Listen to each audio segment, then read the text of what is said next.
Hey everybody, my name is Masterofroflness. Welcome to the most anticipated, highly contested, highly sought after, most awesomest strategy games of 2019. This is my list. You may not agree with it, but hey, I'm going to kick you guys off with number 16 and then we're going to go from there. Now, why is it 16 though, first and foremost?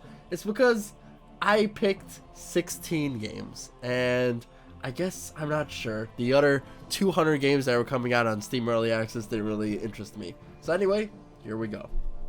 Alright, so for the number 16 slot, very interesting number for a starting top strategy game list would be Imperator Rome. Now, I honestly have my reservations for it, mostly because I haven't seen a lot of it yet to make a definitive assessment of it. I've seen the dev diaries, I've seen like the gameplay of what I can on YouTube, but it's a lot of content. It is a lot of content, a humongous map stretching from India to Europe, with characters in that map, with tons of armies, more provinces than ever. I think like what they said was gonna be in the hundreds or thousands range or whatever. So I think that's quite amazing, but I also feel like this game's gonna lag like crap when it first releases. So honestly, I hope to God that either my computer is strong enough to handle it or the game itself is strong enough to handle the amount of content that is just like forking over. And I'm really excited for it. Actually, it's just low on the list because I haven't seen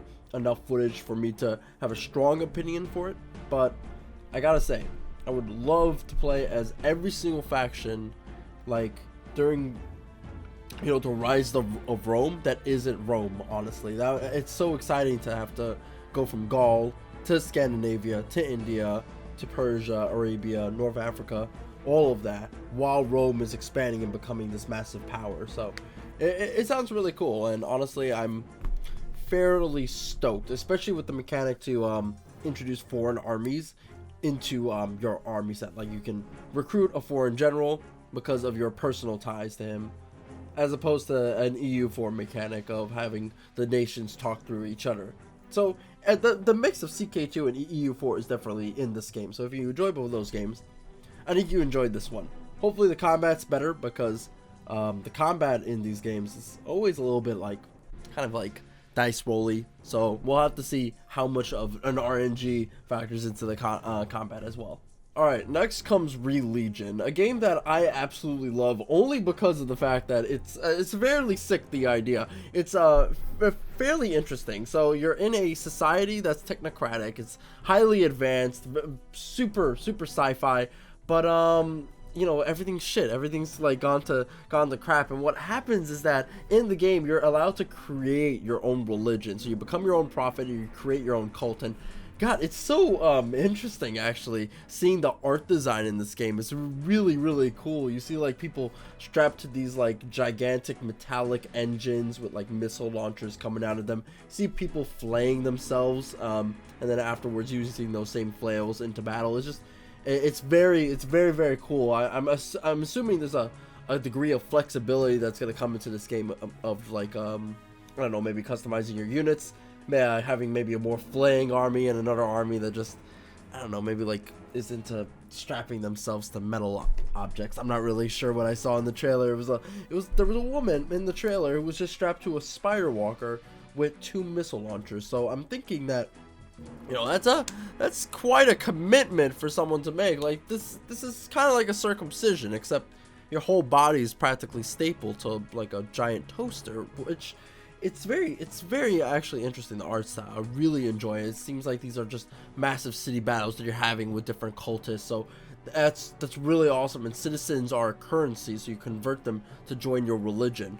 And some of these art design, again, I gotta say it again, it's straight out Hellraiser. Like the guys are wearing masks that have spikes coming out of all sides. So it's just, I think it's absolutely wonderful, the game. Again, haven't seen a lot of it, so it's number 15, your bottom of the list. But you know what? I think in terms of like art direction and the ability to customize your own cults, I think this would be a really good game for you guys to pay attention to, especially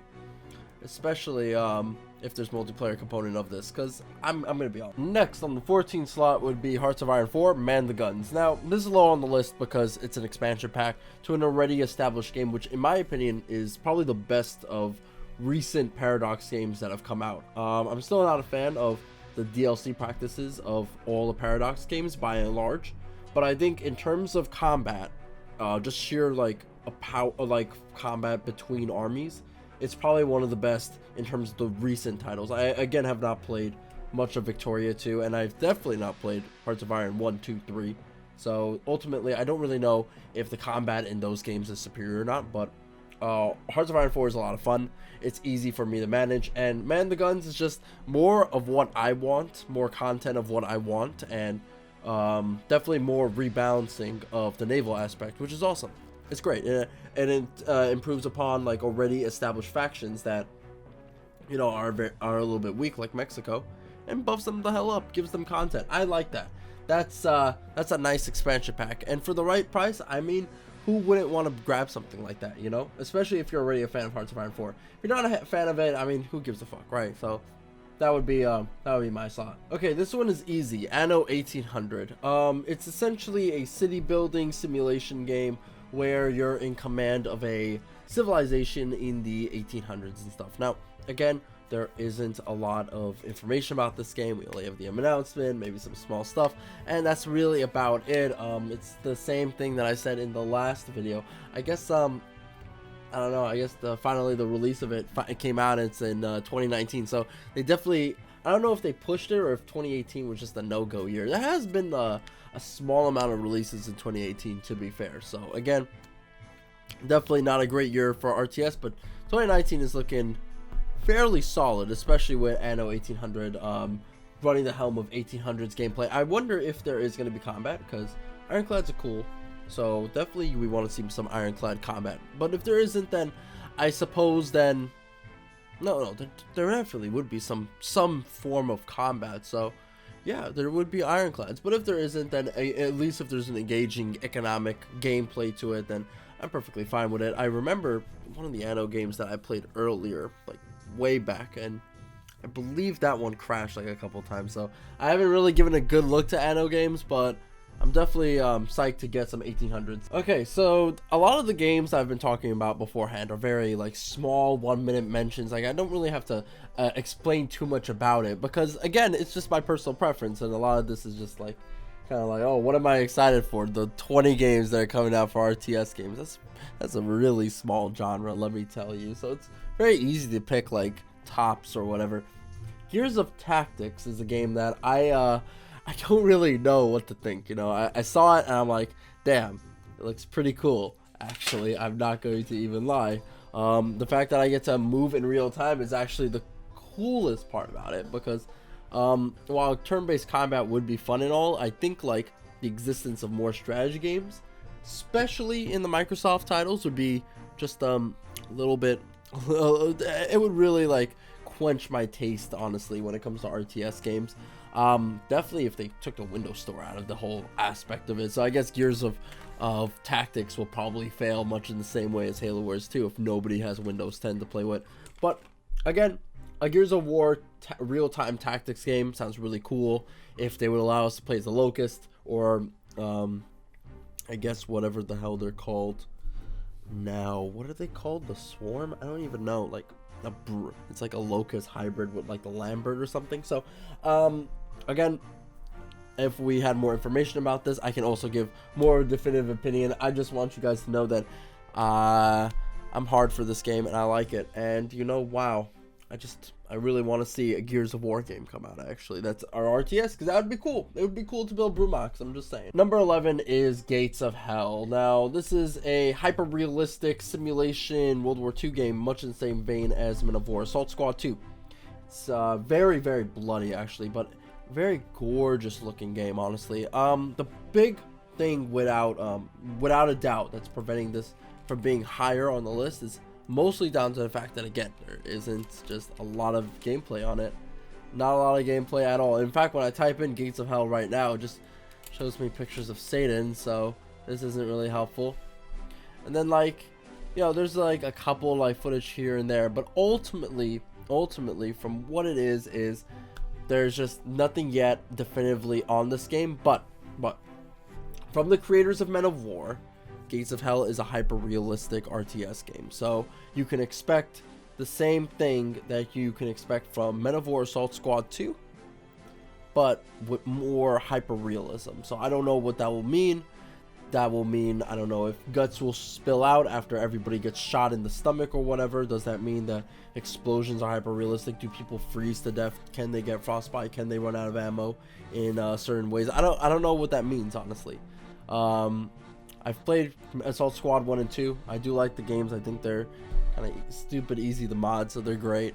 Call to Arms, I don't know if I really like that much, especially with its whole business model. I don't understand the fuck what's going on, but I definitely see why people like games like this, and Gates of Hell is definitely like a lot more. If it's like a more grittier version of Men of War Assault Squad 2, I'm just in it to just zoom in and see the guts fly off my opponents and my troops, and I think that's just where I'm gonna get my kicks off. But again, World War II strategy games are always a good. Ancient Cities, number 10 slot. Okay, so I really love history. I'm a big whore for it, so I honestly just eat it up anywhere I go. Ancient Cities is just something I love. I want to see Bronze Age civilizations develop.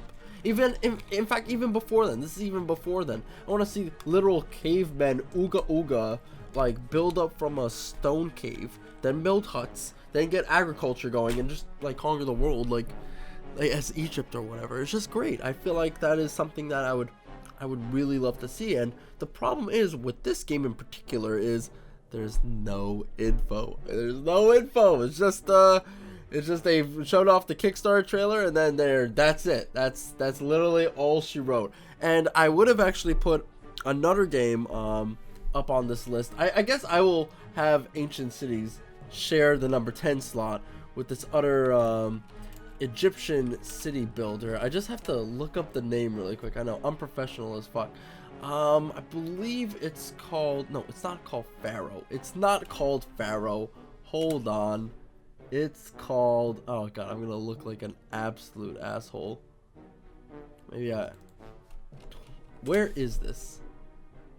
Hard Ancient Life. Okay, easy. Wow, that was really hard. Hard Ancient Life is also another strategy game that I really want to see. I really absolutely adore Ancient Egypt, and the ability to city build in Ancient Egypt is fantastic. To be able to see this like prosperous civilization grow. So again, both of these games, same reasoning. You know, love history, big slut for it, whatever. Problem. Both of them don't have anything beyond a trailer and some screenshots of gameplay footage. And that's what I'm looking at right now for Hard Ancient Life. That's what I'm looking at for Ancient Cities. So they are definitely on the number 10 slot. But if it was for, if we got more, God, I would definitely put this much higher. But we are getting into the top 10 ultimate list, so it's gonna get a little bit longer. I'm gonna have more to say on like these other guys, so let's continue. Next comes Stronghold Next. Now this is a game that I love because, what did I say last time? I love history games, and so Stronghold Next is really right up my list. Now the only problem with this is that I just don't like the Stronghold series. I only really liked and enjoyed to play the older ones, whereas the newer ones that I have played, especially the newest one, Stronghold Crusader 2, has been rather lackluster, very bare bones and boring type of game.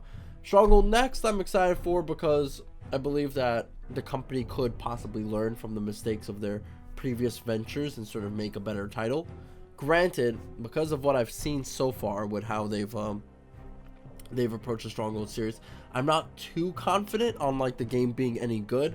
But if I can build giant Middle Eastern castles and blow up other castles, I feel like I'm fairly fine. Like if they only set the game in Europe, for example, I probably would not put this anywhere near on the list at all. But however, if it's still the Middle East conflict and I can still build castles and fight with a variety of different units from both sides and stuff, and maybe even more sides if they can add in maybe the Armenians and even the Armenians and like the other Turkoman factions or whatever, that would be really cool. That would be really cool to see like some historical realism instead of this only two-side conflict that they usually portray in the Stronghold games. Very ahistorical, but it's a load of fun to watch castles blow up. Age of Empires 4 is number 8. Now, why is it number 8? It's because we don't know jack shit about it. We know nothing. There's nothing at all. There's a trailer that shows off a couple of figures in history. They look cool. Everybody's looking dapper. There's music in the background. It's awesome. But, like, I mean, we don't know anything. So, why can we even be happy about that? Or why can we even be excited about this game yet, you know? So, again, I'm stoked that it's even a possibility, but I don't know.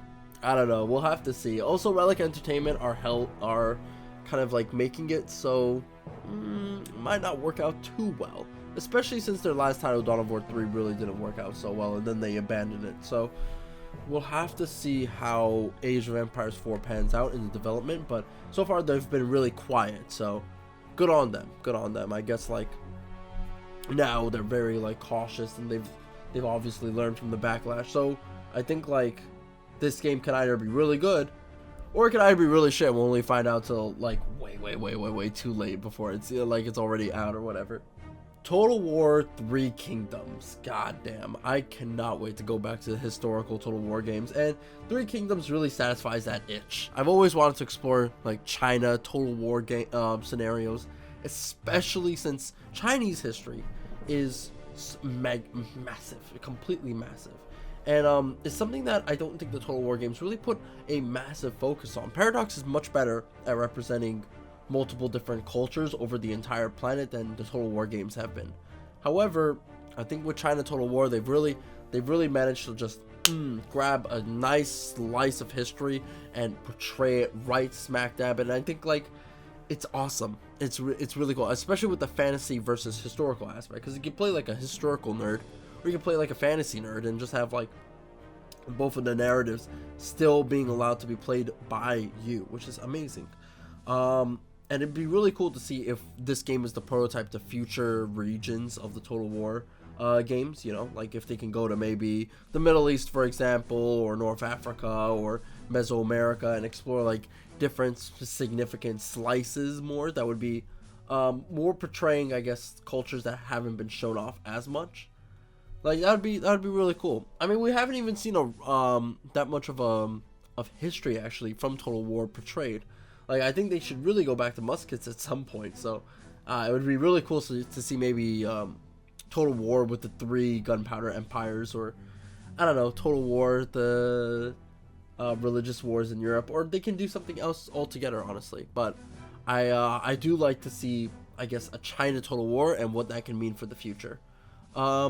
As for actual gameplay, we have tons of gameplay showing off China Total War, and again, it's a Total War game, so you either like it or you hate it. The formula hasn't changed too much here, but it has been significantly in some areas improved, definitely.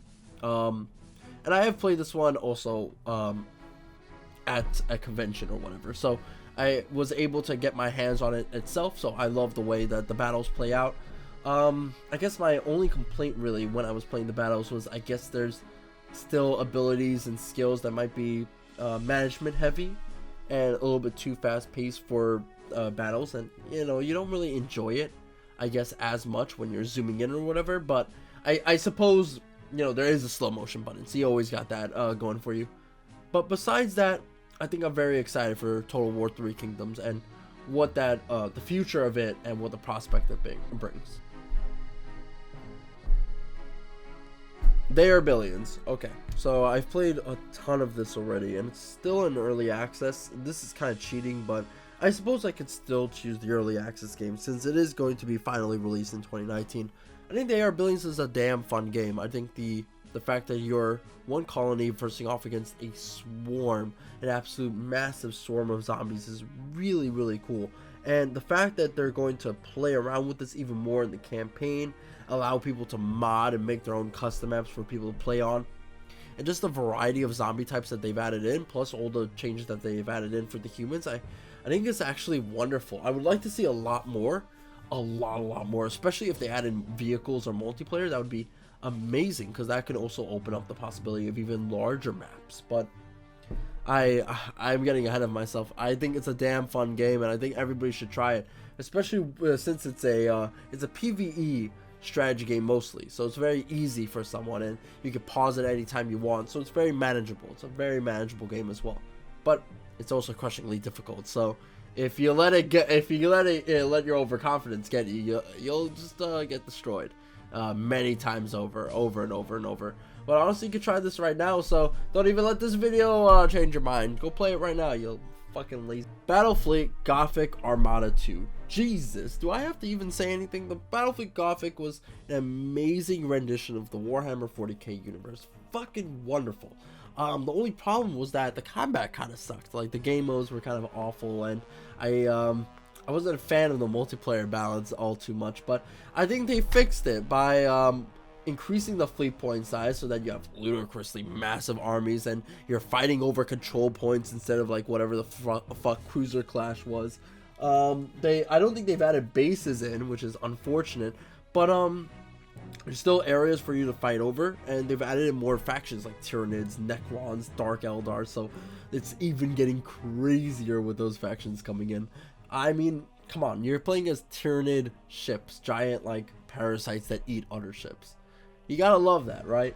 So if you love Battlefleet Gothic Armada, it's definitely going to be a more refined and more of the same of what you wanted out of Battlefleet Gothic Armada 1. But Armada 2, I think, will definitely also satisfy the itch of a lot of lore nerds by adding in Necrons and all that stuff, and probably even more and more factions later down the line. But who really knows at the end of the day? I'm just I'm excited for what the game brings, and also I guess this more refined version of the game that I actually really enjoyed.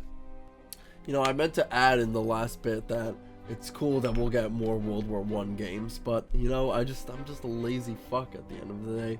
So anyway, we got ourselves here the third game on our list, and that would be, of course, the Settlers. Now, I'm a big fan of the Settlers. I actually really loved the Settlers growing up, and the whole aspect of the economy plus the combat of it is really appealing. I love making those supply trains and then allowing that to fuel my army, and Settlers is actually more of the same. I really love all the gameplay that they've shown off of the Settlers. I love staring at my worker and watching him build a bow out of the wood materials that another worker has dropped off that I also watched his daily routine of. So it's just a fantastic game, and that whole aspect of them improving upon that, on improving the AI of these individual models, making a gorgeous looking title. And I think also the big thing is the big draw is actually improving upon the look of the combat as well, because that was my biggest problem, was the Settlers just didn't give a rat's ass about the combat. But I think ultimately, if they really went hard on that, I would absolutely adore this newest Settlers title. Maybe if they added in more factions, that would also be really nice. But I mean, I don't know, you can't really do too much, I guess. And I guess I suppose also I'm going to include the historical collection in this as well, so you can splice this video up into two. I love the fact that they're showing off all the old Settlers games. So I don't think I don't know if they're HDified or whatever. But I just like the fact that they're being re-released. All the Settlers titles, I believe. I'm not sure if they're gonna release the one on the DS, because I remember playing that a lot, and it had different like civilizations in it as well in that one, which was crazy. But regardless, that's my number 3 slot. Settlers, man, I love it. We need to see more gameplay, obviously, but the fact that it's coming out actually has me legitimately stoked. So here we go to the number 2. We're getting to the number 4. The 4 people. Okay. Wow. Let's pull out the nice movie theater for this one, because these are the shinies. Okay, so number 4 would be Iron Harvest. Oh boy, I am excited for Iron Harvest. Diesel Punk. You got yourself big mechs. It's World War I. It's all revised. It's all wacky. I love it. And you can also play the board game right now, where it's all inspired by, so you can see the universe before you in board game mode. You can even like play some of the game as well at some conventions, and also I believe at some point, I'm not sure when, there will be a beta at some point for this game. So I think ultimately, from what you could want out of this game, which would be a Company of Heroes-esque squad-based strategy game with World War I diesel punk mechs, I think this is a perfectly fun game for you to play. I have played this a couple times, and I think that there's a lot of content, but I think like because they're continuing to add in more complexity to it more and more, we'll have to see how the other two factions pan out, as they've only really shown off one faction, for example, maybe a couple units in the different factions. But the way the mechs move is amazing, man. I love it. I love it so much. And it adds so much interesting dynamics to the combat, honestly, especially since it's much more slower because there's no fast-moving vehicles now. We'll have to see, however. We'll have to see how these other factions turn out, but ultimately, from what I'm seeing right now, it's fantastic, and I love it. And it's kind of like World War I, basically, with how the games work out anyway. Alright, so it's Warcraft 3 Reforged. I don't know what to say. I want to play more Warcraft 3, and the Warcraft 3 that I'm playing right now is amazing. The custom games are awesome, and the fact that I'm going to get more of what I wanted in an HD version, it's fantastic. And the updated models look great in some aspects. The Infernal kind of looks weird, but like besides that, everything else looks amazing. Now, again, there's some stuff that I'm a little bit worried about, like how is this going to interact with custom games, for example, but I think ultimately I'm just stoked for this. I'm stoked for Warcraft 3 Reforged more than anything else, and I believe that I'm cheating a little bit by including remasters in my list and reimaginings, but I kind of have to, especially with RTS games, because there just isn't a lot. Like, I mean, there's 16 right here, and yeah, I guess I could list out like the hundreds of like early access titles on Steam that may release in 2019 and may not, but you know, I can't really say anything for certain yet. So that would be number 2. A little bit you know, you guys could expect this, but I mean, come on, did you really expect anything else out of me? Let's get on to our honorable mentions. Okay, first honorable mention, Pikmin 4. It's coming out. I love Pikmin. I think it's probably one of the greatest RTS games to come out in our lifetime. And I think that a Pikmin 4 would probably revolutionize the game. Now, if Pikmin 4 could be played on the PC, that'd be so big brain, I would travel to Mars. But unfortunately, it'll probably be only on the Switch, which is fine, because I will probably just play it on the Switch then. Or I will figure out some way to play it on my PC. Either way, I would die for Pikmin 4, and I think that it may be coming out. I don't know, I have a hunch. I'm kind of like that girl in Mean Girls. I lactate when I feel something coming. In her case, it was rain. In my case, it's Pikmin 4. Or any Pikmin paraphernalia or whatever. I guess I'm a little bit excited for Smash, but that's really about it. The other titles would be remasters of the Age of Empires games. We don't know anything about these other titles yet, like the Age of Empires 2 one. We don't know anything about the Age of Empires 3 one. We don't know if they're going to do Age of Empires Online. I don't know what they're doing with the mobile titles, but I'm really, really, really excited for what it brings to Age of Empires 3 most of all, because it's such a very shat-on game. And I feel like with some more tweaks that they can maybe add into this title, it can really be a proper game. I fucking love Age of Empires 3. And Age of Empires mythology, these like dark horses of the Age of Empires titles, more so than 2 or 1, for example. Or, I guess whatever else is popular. Is Age of Empires Online popular? I guess that's kind of cool. I guess it's cool. What else? Command & Conquer titles besides that. A third one, for example, Tiberium Wars. Tiberian Sun, for example. The I don't know if Regular 1 or Tiberian Dawn is going to be the one that will be first remastered, but I think it's Tiberian Dawn. So the Red Alert games. I don't know if it's going to go to 0 Hour. 0 Hour desperately needs it. I would take a new Command & Conquer 0 Hour over anything else, actually. In fact, that reminds me of our number 1 slot. Which our number 1 slot is Command & Conquer Remaster. Come on. That was so easy. If you thought Warcraft 3 Reforged Remaster was my second choice, then you should know that my first choice is C&C Remaster. Now, I'm excited for this because of, again, what I said in honorable mentions, which is the possibility that it brings to the other titles and what it can mean for the future. But also, damn, it's good to have like some Command & Conquer back. I don't know how they're going to do this. I don't know if they're going to maintain the sprites or they're going to completely rework it to be like a a new engine practically. They could really go the distance. I mean, you already have OpenRA for your sprite, like original sprite work with like some textures added in and some more fixes added in.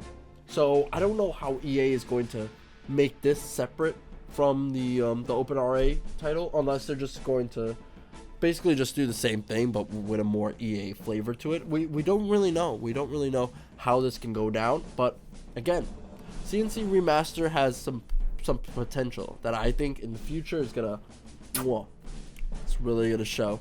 Either that or it could just be another EA failure. And if it is another EA failure, then I mean, what do you do? What can you do, dude? Like, there's nothing you can do. You know, C&C Rivals was kind of like, it's a mobile game, I guess. Do you like mobiles? I don't know. If you don't like mobile games, well, I guess you won't like C&C Rivals. And before that, it was Facebook game.